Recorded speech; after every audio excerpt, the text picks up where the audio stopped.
অমন করে কি দেখছো দেবিদা?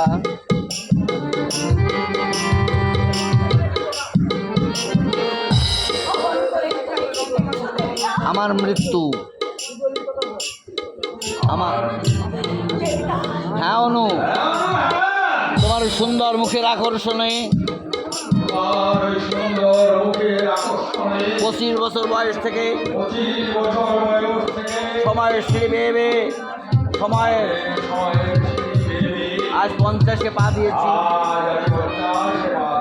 আজও তোমাকে দেখলাম মুগ্ধ হয়ে যায়।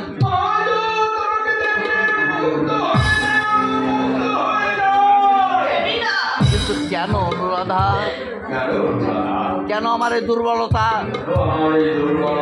কেন আমি ফাঁসির আসামির মতো প্রহর গণনায় রত? দেবিদা,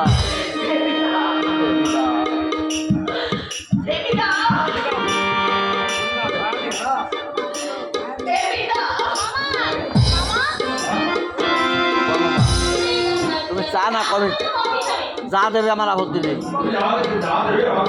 তুমি কি খাবে মা? তোর মামা যা খাবে। ঠিক আছে মামা, তুমি রাত্রে থাকবে তো?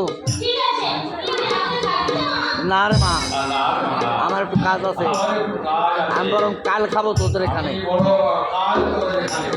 তার কথা ঠিক থাকে না, সে বাপ এক বাপের ছেলে নয়।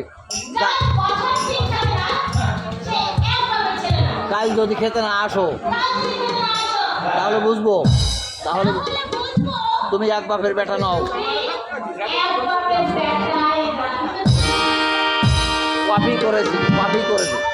কফি করেছি, তোমরা দুজনে খেতে এসো।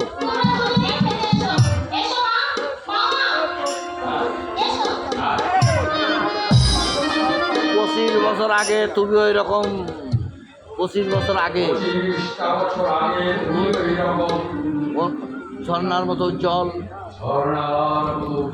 রঙিন প্রজাপতির মতো চঞ্চল, রঙিন প্রজাপতির মতো চঞ্চল। কোথায় হারিয়ে গেল সেই সোনালি দিনগুলো? কোথায় হারিয়ে গেল সেই স্বপ্নে ভরা যৌবন মাধুরী?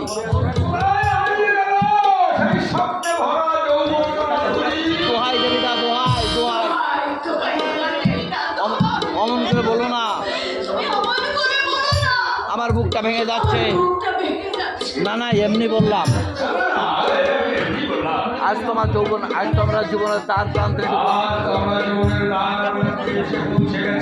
ছেলে মেয়ে বউ জামাই, আমরা দাদু দিদিমা হব।